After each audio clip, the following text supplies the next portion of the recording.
this discussion, all right, basically it's a free flow discussion for think about. This is our goal. وصلى الله على سيدنا محمد وعلى آله وصحبه وسلم. Alhamdulillah, we're here at the International Islamic University of Malaysia, and we're with Dr.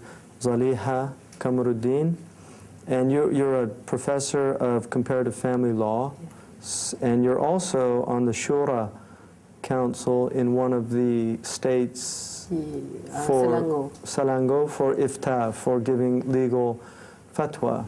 So you actually work with the muftis in Malaysia about family law. The founding father of the Kuliah of Laws, Professor Ahmad Ibrahim, he was the one who initiated harmonization between civil laws and Islamic law.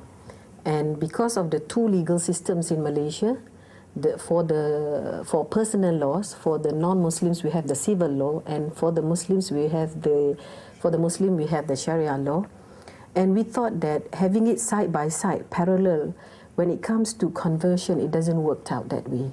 So we are trying to move towards harmonization of the laws. For example, the bill on family law, there were a lot of criticisms from the NGO, especially Sisters in Islam. One on polygamy, they did not agree to the fact that a matrimonial property, or we call here harta pencarian, property that you get during marriage, you acquire during marriage, to be divided and given to the husband.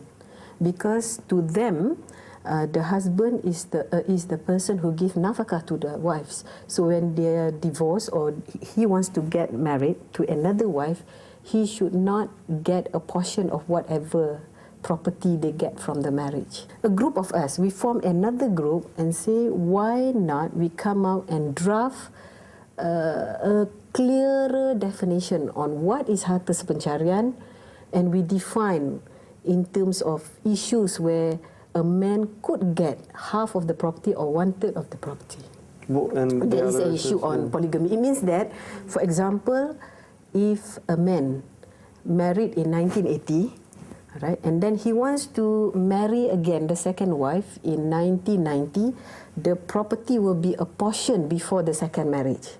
This we agree, but then Sisters in Islam doesn't agree on the amount. Right. So we say if the husband wants the amount, he has to prove that he has worked towards getting the property.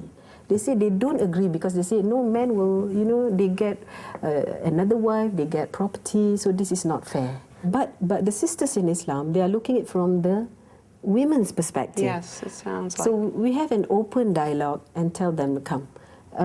Let's look at it from various perspectives. We call in the muftis. All the muftis are involved in the open dialogue.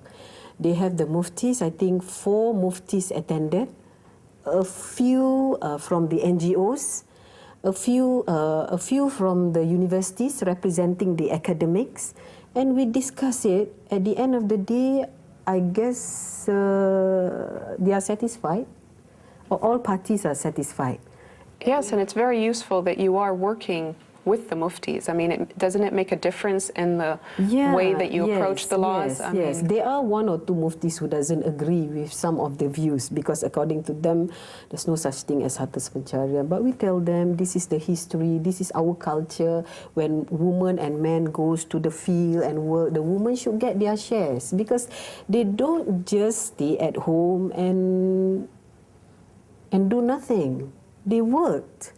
What were some of the other criticisms that they had? Requirements for polygamy. Okay. They do not agree, according to them, the new law has made it easier for men to contract another marriage by removing a certain section which says that whether it is necessary, to have the wife's just consent, and necessary, then only the man can marry, instead of just or necessary, because we wanted to know what was the main problem. Why are they against the usage of just or necessary? They say if you put just or necessary, for example, if a man has a very sick wife, right, and then it is not just for him to marry because he has a sick wife, But then the men say it is necessary because I have my needs to be fulfilled.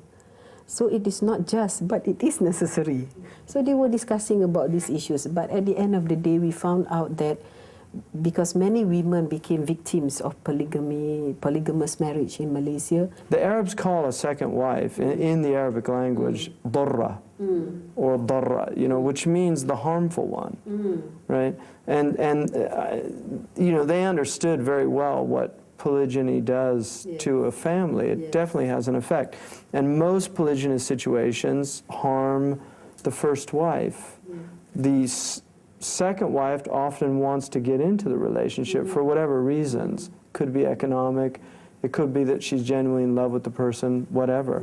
But if, like in Maliki fiqh, if a woman is, she can establish darar, that there is harm in the, then she has a right grounds to divorce. And she also has grounds to stipulate in her contract that she retains the right to divorce in the subsequent taking of a second wife.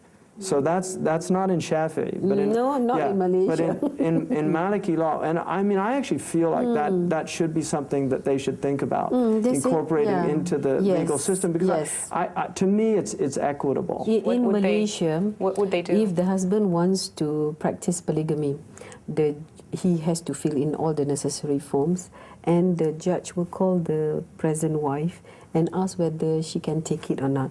If the wife says she, without marrying also, he has not been fair to me, for example, then the judge will say, no, I'm sorry, your application will be rejected because you have not been... Interesting, so he can't marry? He can't marry, but you know, most of them would go to Thailand, southern Who's Thailand. Them? Oh, the men. The men, because some of the men, they knew these are the prerequisites before... And that varies state to state as well, doesn't it? Yeah, but now they can't hop to other states. Because there's 13 different family laws. Yeah, now, but basically they have standardized the law. The laws in the Sharia are so overwhelmingly in favor of the woman in the ahwal al-shakhsiyya. I mean, I really felt that there was just almost a bending over backward. And a man's rights were just so limited. I mean, the woman would have a whole spectrum of rights, but her responsibilities were very limited. I mean, it was literally count them on one what hand. What about reality? But the reality of practice in homes is so different from that ideal that is on paper. And so it becomes then, how do we inculcate a respect for law? And in Islamic law, the only way you can do that, they say ta'zeem al-shari'a najizun an ta'zeem al-shari', that the exaltation of the sharia is a result of an exaltation of the lawgiver, the one who gave the law. Do you know? So that if you don't inculcate in the hearts of people, I mean, ihsan is the highest thing in Islam. And ihsan is being conscious of God. If a husband's not conscious of God in the relationship, that dhulm, I mean, there's a hadith, the Prophet ﷺ said, whoever marries a second wife and then is unfair he'll come on the Day of Judgment with paralysis. Half his body's paralyzed. I mean, it's a very stunning hadith. Where are our good men? You know, that question is the most important question. So we have to train. So that's a question. Where are our good men? Where are good men? Do you ever feel like you are subordinate to the male students that are in your class at all?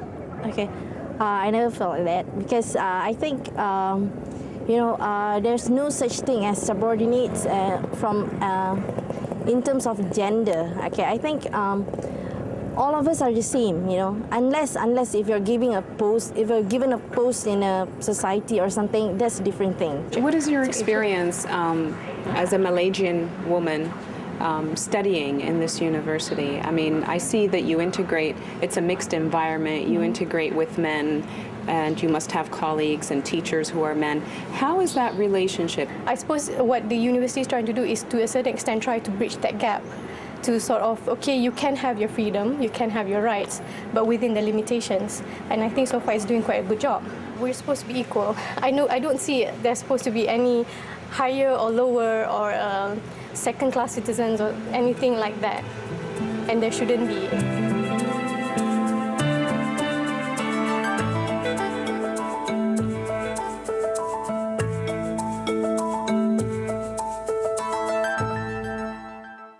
Bismillah ar-Rahman ar-Rahim. Alhamdulillahi Rabbil Alameen.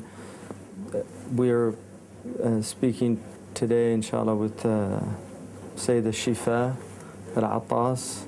You're working in the Institute for Diplomatic Training, which is a branch of your foreign ministry, and you're involved in you're the head of the publications department. We're looking generally at the condition of gender relations in the Ummah right now. And yesterday we met with some Malays that would really give you the indication that they were disastrous right now in Malaysia. That was it Sisters in Islam? Right, Sisters in Islam. Okay. On the other hand, most people's average experiences are often quite different from how the media would portray them. There are serious problems with our Sharia implementation of laws. Right.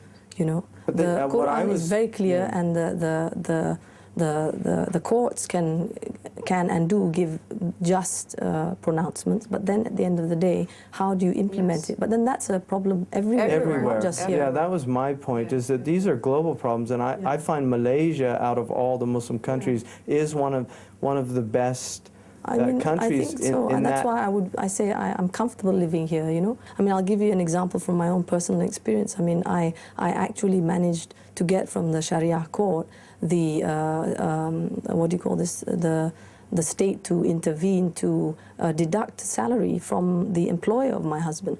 And I mean, that's quite a radical move. I mean, the state actually intervenes on the basis of an enactment from the Sharia court.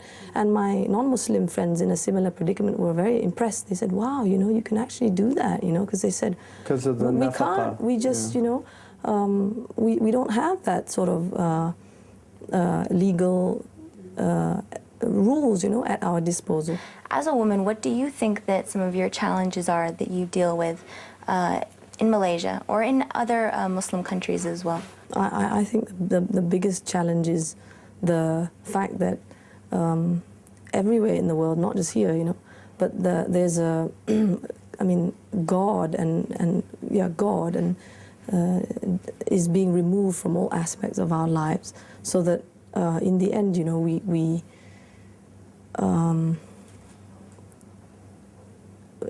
lose our purpose.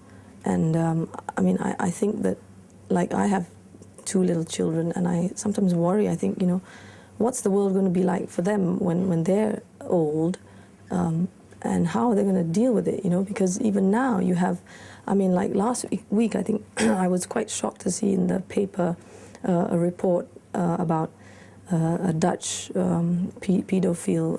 They actually have a society there.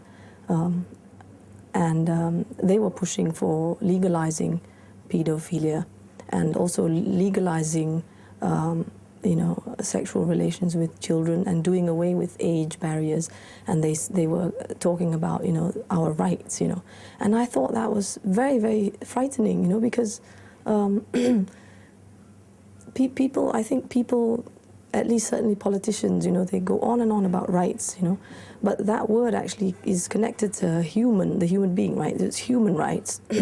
So when you talk about human rights, you have to talk about what is the human being first, and then the right that pertains to that.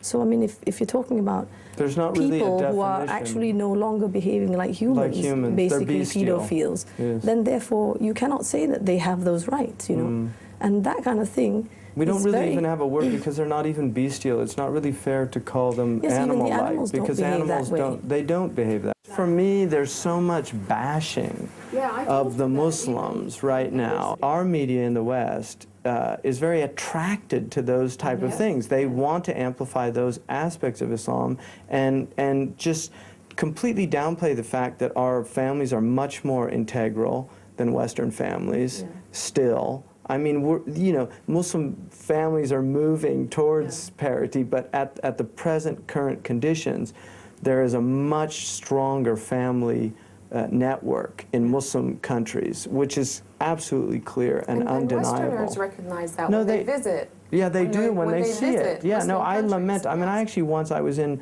the eastern province of Saudi Arabia, in Al-Ahsa, and I was in a room, and there was a man, Sheikh Abdurrahman Mullah. He was 92 years old at the time, and everybody in the room, he was what they call a nasab, somebody that knows lineage, and he knew the lineage of that whole area. And he asked the first person, "Who are you?" And he said, "Abdullah." He said, "Bin men, son of so-and-so, who?" And he said, "Bin Hussein." He said, "Son of who?" And he said, "Bin so-and-so, bin so-and-so." And he said, he went to about 6. And then he said, "You don't know past 6?" And he said, "No." He said, "You're Abdullah, the son of Hussein, the son of so-and-so, the son." He took him all the way back to Ja'far ibn Abi Talib. He knew he was, Aqil ibn Abi Talib. He knew he was an Aqili, but he took him all the way back. He asked the next person, and then he said, "Your 6 grandparents were brothers." They didn't even know they were related. And then he went to the next person. Every single person in the room, with the exception of me, was related. And he showed them the silsila, and how they were all cousins, and they were living in the same village, and they'd forgotten that. And then he said, "Ta'allamu ansabukum, tasiru arhamukum," learn your lineage so that you can keep blood kinship bonds together. And I literally broke down. I started weeping, and the reason that I broke down was because of the fact that we're moving in the United States to 50% children born out of wedlock. In the end, men are sons of a woman, and the woman will nurture men. So in other words, the society, it's sort of resting on the women, how they bring up their men and women. So if now this sort of thing is happening, how do we ensure that when our children are grown up, that they don't not only inherit them, but have even worse difficulties to face? I think in Western or Greek philosophy, is it that Icarus who flew up, and he flew too high, and his wings were up to the sun. His father warned him, because he made the wings out of wax. Yeah. So they melted put them together. When he flew up. He said, "Don't fly too high." Yeah. And the Quran is constantly talking about tilka hududullah. These are the limits that God has put. فَلَا تَعْتَدُوهَا. Don't transgress these limits. That we've been given that capacity to transgress, whereas other creatures have not. They're limited by their very nature. But not only that, the fact that we've given a capacity not to transgress limits, but also to recognize that there are limits. There are limits. And even in things like human rights and all that. So I'm not the sort of, I don't consider myself like this, this feminine, my rights, because I think that I have enough already in my religion to allow me to live in peace and harmony. For me, the word Islam means submission. Yes. In the end of the day, yes, there are things in the religion that are going to trouble you. Yes. But if it was all perfect according to my hawa, according to my own caprice, my own whims, my own desires, it wouldn't be called submission. It would be called something else. It would be called just what you like. Yes. But it's really been very nice for you to grace us with your time. Yes, and may Allah give you the tawfiq. May Allah give you tawfiq in thank you. Your work and in what you're doing. And for your kids too, inshallah. Yeah, give you the strength to raise them. Inshallah. So thank you very much for the time. And Thanks. inshallah, paths cross again. Inshallah. Thank you. Yeah. Tafaddalu again to KL. Yes, inshallah. Okay, do you think Muslim women are free in Malaysia and in the Muslim world in general? I think that is a problem throughout Asian society. They always feel that men is superior compared to women, you see. Any Asian society, anywhere in Asia. In terms of education and all, I would I'm shy to say this, but I think they do better than men. they have to follow their rules. I mean, Muslims cannot do this, cannot do that, they cannot go out in public. I mean, like, you see now, you can see them freely, they are moving around with men and they mix around with people. Those days, no. They must be all under control and everything. So I feel now they are so much free. I mean, there are certain countries where Muslim women even can't stand for the election as a candidate. Whereas in Malaysia, in some part of the world, Muslim women are free. There should be a change in the Muslim world, like what we practice in Malaysia. I actually feel that the Muslim woman should be given freedom, more freedom, to play a more important role in the present world. Yes, in my opinion, the Malaysians nowadays, especially the women Muslims, they are free, especially in their appearance, and they can just speak whatever they think in their doings, and what they in the working environment, they can just go and just work whenever they want, they like, and can be anybody they like. My wife always doesn't like, when we talk about polygamy, but personally, as a Muslim, I have to say that polygamy is good. It's how you perceive it, and sometimes, men try to be fair, but their wife not allowing them to do so. Right? For example, I have 2 wives, and I want to spend night with my second wife, for example, but my first wife will keep me at home. So sometimes it's not only one side to be blamed. But for me as a Muslim, I have to believe that polygamy is good. That's for the polygamy is actually exists to cater for women. It's not for men actually. Yeah. I don't really agree with polygamy because I feel like men are like mistreating the women. They are like using up the women for their own need. What if your husband came to you and said, I want to have more than one wife? What kind of would your reaction be? I'll ask him what's the reason. What's the concrete reason can he give me that he wants to take up another wife? And if he says, if there's something true about it, I'll ask him to go ahead with it, and but just ask him to leave me alone. I would not like to live together with another woman. Yeah, I mean, okay. Nowadays, yeah, it's like man and women is like same level. It's not like last time. Always man is the, we are happy here actually. There's nothing limited here. I mean, but you should know what you're doing, lah. Now, of course, there's certain rules and regulations where you have to, follow. But other than that, we are free to do whatever we like. I mean, there's no limitation. You have to scare of this person or that person,